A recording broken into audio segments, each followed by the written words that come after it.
đang vững vàng lái con thuyền cách mạng, muôn lời ca mừng đảng mừng xuân. Lời đảng là lời ngọn nguồn,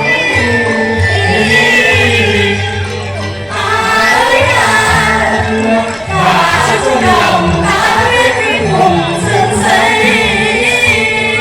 cuộc sống văn minh,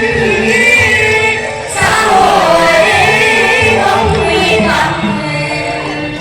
hỏi rằng có niềm vui nào hơn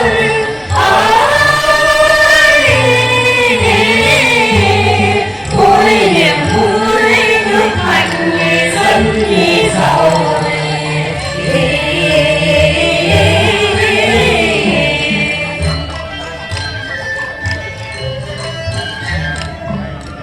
Vui xuân đón đi chào về bình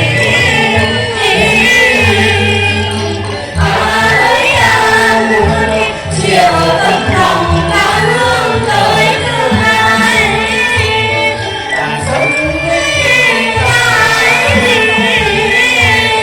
đi đường đi dặm đường dài,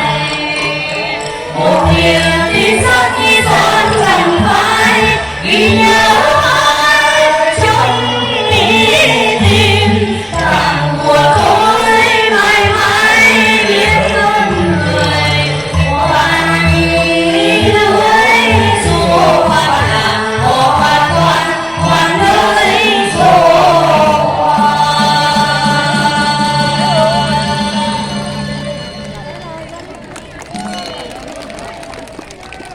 hay quá.